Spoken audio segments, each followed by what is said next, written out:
नमस्कार। प्रादेशिक समाचार के साथ मैं चंदन कुमार कौंडिल्य। पहले मुख्य समाचार।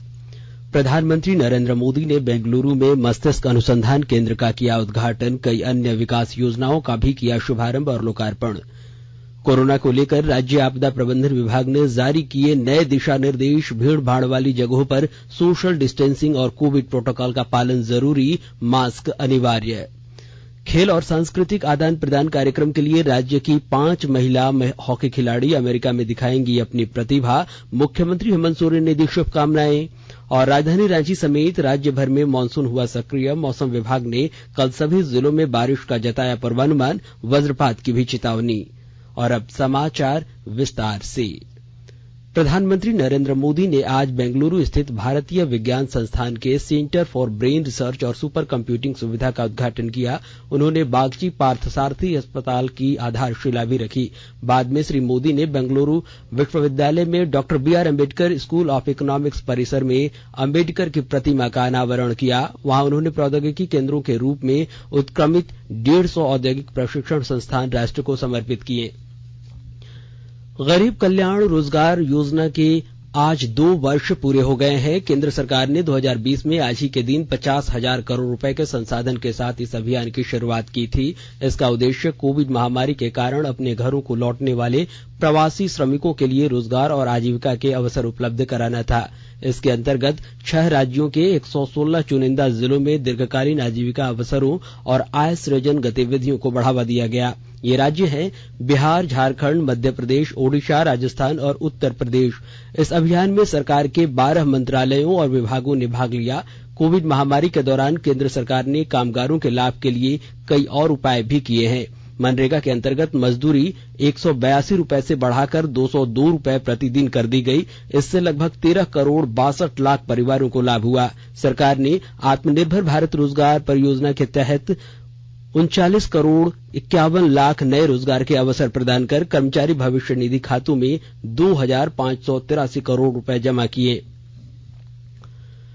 सेना में युवाओं की भर्ती के लिए केंद्र सरकार की ओर से पेश की गई अग्निपथ योजना की पूर्व सैनिकों ने सराहना की है। रांची में आज एक प्रेस कॉन्फ्रेंस आयोजित कर उन्होंने अग्निपथ योजना से युवाओं को होने वाले फायदे को रेखांकित किया। जो पैरेलल एंट्री जो कर रही है सरकार ने, जिसकी घोषणा की, तकरीबन 30 से 35%, 40% जो पॉपुलेशन है वो उसमें एब्जॉर्ब हो जाएगी। पुलिस हो गई, PSUs हो गई, हर सेना, मर्चेंट नेवी हो गई। तो ये सब जो सरकार ने घोषणाएं की हैं उसकी मदद से ये लोग उनमें भी जा पाएंगे, जहां की उन्हें सुरक्षित जो पेंशन नहीं हो, लेकिन NPS वाला जो सिस्टम है जो लागू है उसमें वे शामिल हो पाए। दूसरा 4 साल का इसलिए रखा है कि इसमें जो स्टडी हुई है उसके हिसाब से हमने ये टेलर मेड अपने इंडियन एनवायरमेंट के लिए बनाया, जिसमें कि समझते हैं कि उतनी ट्रेनिंग देने। पूर्व सैनिकों ने कहा कि इस योजना की घोषणा युवाओं को रोजगार और सशस्त्र बल में भर्ती का अवसर प्रदान करने के उद्देश्य से की गई, लेकिन देश भर में कुछ वर्गों ने इसे नकारात्मक रूप में ले लिया है। उन्होंने कहा कि इस समय पर जरूरत के अनुसार नियमों में परिवर्तन किए जाएंगे। उसमें एक स्कीम को ब्रॉडली एक्सप्लेन किया गया है। आज भी जैसे कैसे आर्मी में रिक्रूटमेंट होगी उसकी अभी जो इंस्ट्रक्शंस है वो अभी निकल ही रही है। तो इस वजह से और अगले आने वाले 90 दिनों में आप देखोगे कि ये सब साफ हो जाएगी, क्रिस्टल क्लियर हो जाएगी। तो आर्मी का फंक्शनिंग में देखेंगे उसमें भी कोई दिक्कत आएगी तो हो सकता है इसमें भी मॉडिफिकेशन होगा। 4 साल की हो सकता है, 6 साल हो, 7 साल हो। इधर विभिन्न संगठनों द्वारा बुलाए गए भारत बंद का आज रांची समेत राज्य के अधिकांश हिस्सों में कोई असर देखने को नहीं मिला। राजधानी रांची के शहरी इलाकों में आम दिनों की तरह सड़कों पर वाहनों का आवागमन जारी रहा। वहीं सरकारी और निजी कार्यालय भी खुले रहे। बड़े व्यावसायिक प्रतिष्ठानों को छोड़कर सभी दुकानें भी खुली रहीं। हालांकि बंद के कारण रेल थोड़ा बाधित रही। भारत बंद के दौरान उपद्रवियों से निपटने के लिए राज्य भर में सुरक्षा के पुख्ता इंतजाम किए गए थे। चौक चौराहों पर बड़ी संख्या में पुलिस बल तैनात किए गए थे। उधर लोहरदगा जिले में बंद का असर मिला जुला रहा। बंद के दौरान जिले में लंबी दूरी के यात्री वाहनों का परिचालन नहीं हुआ। बंद को लेकर पूरे जिले में सुरक्षा के कड़े इंतजाम किए गए थे। इधर गोड्डा जिले में भी बंद का असर नहीं के बराबर रहा। वहीं दुकान और प्रतिष्ठान खुले रहे। छोटे वाहन चलते रहे। सरकार के निर्देश पर स्कूलों को बंद कर दिया गया था। बंद को देखते हुए प्रशासन पूरी तरह से मुस्तैद रहा। शहर के सभी मुख्य स्थानों, चौराहों, कॉलेजों और रेलवे स्टेशनों पर पुलिस बल तैनात थी। कई जगहों पर ड्रोन से निगरानी भी की जा रही थी। केंद्र सरकार के सांख्यिकी एवं कार्यक्रम कार्यान्वयन मंत्रालय के राष्ट्रीय सांख्यिकी कार्यालय द्वारा 79वें दौर के सामाजिक आर्थिक सर्वेक्षण के लिए जमशेदपुर में 3 दिवसीय क्षेत्रीय प्रशिक्षण शिविर का आयोजन किया गया। शिविर में राज्य के स्वास्थ्य मंत्री बन्ना गुप्ता, उप महानिदेशक रंजीत कुमार तिवारी और देवाशीष मंडल समेत कई पदाधिकारी शामिल हुए। राष्ट्रीय सांख्यिकी कार्यालय झारखंड के उप महानिदेशक रंजीत कुमार तिवारी ने बताया कि 1 जुलाई 2022 से व्यापक वार्षिक मॉडलर सर्वेक्षण आरंभ किया जा रहा है। 30 जून 2023 तक चलने वाले इस सर्वेक्षण के अंतर्गत भारतीय वैकल्पिक चिकित्सा पद्धतियों जैसे आयुर्वेदिक, योग, यूनानी, होम्योपैथी, नेचुरोपैथी अर्थात आयुष का देशवासियों के बीच उपयोग और जागरूकता सहित अन्य सामाजिक आर्थिक विषयों पर आधारित आंकड़ों को संकलित किया जाएगा। इस मौके पर स्वास्थ्य मंत्री श्री गुप्ता ने कहा कि सर्वेक्षण के जरिए आंकड़े जुटाए जा रहे हैं, जिसका लाभ आम लोगों को मिलेगा। राज्य में सभी योग्य किसानों को केसीसी योजना का लाभ देने की पहल तेज कर दी गई है। इस सिलसिले में 23 जून को सभी जिलों में विशेष शिविर का आयोजन किया जाएगा। शिविर के सफल संचालन को लेकर हजारीबाग जिले में उपायुक्त नैंसी सहाय ने अधिकारियों को निर्देश दिए हैं।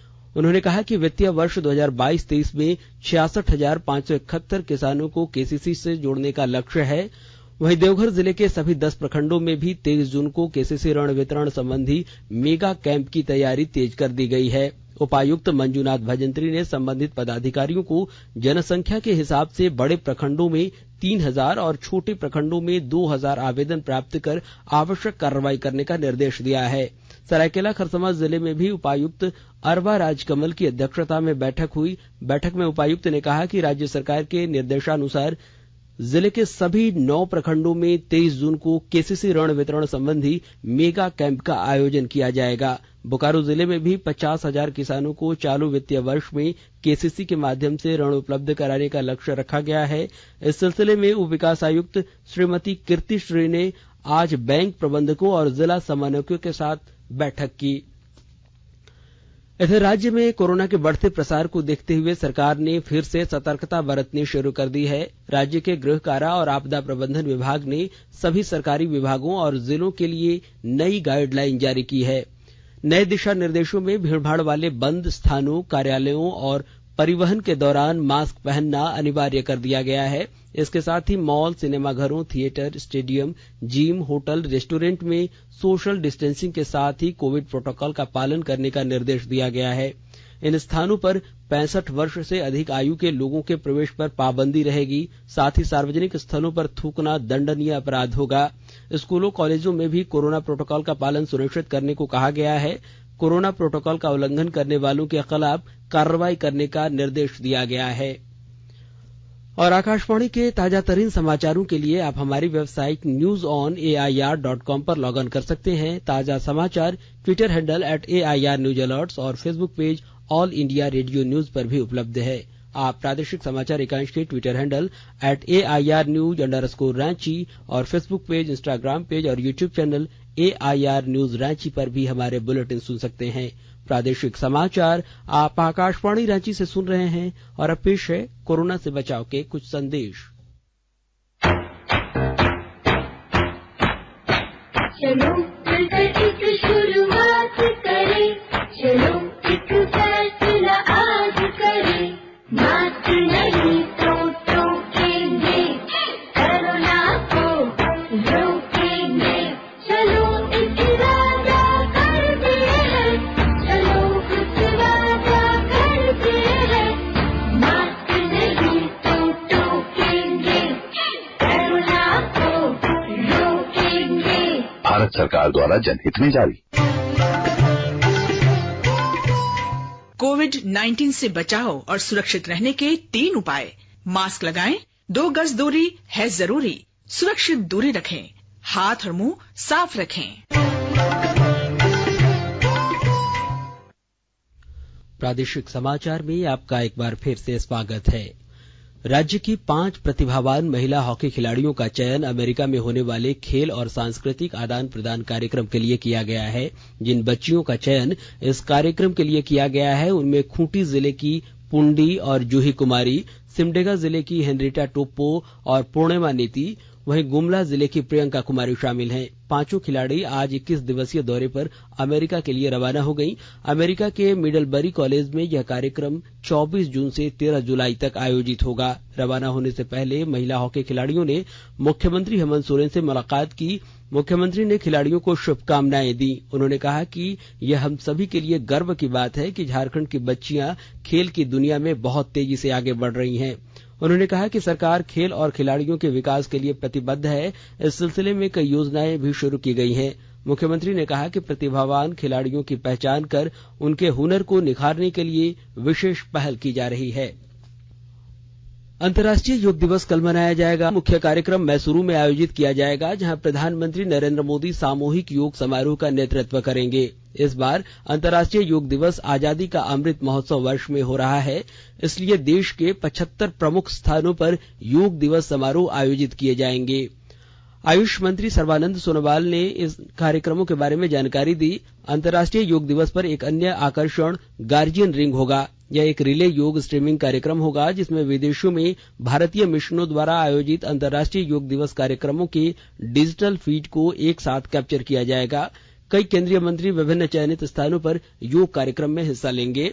वहीं अंतर्राष्ट्रीय योग दिवस के मौके पर कल वैसे तो पूरे राज्य में योगाभ्यास किया जाएगा, लेकिन खूंटी जिले में इसकी विशेष तैयारी की गई है।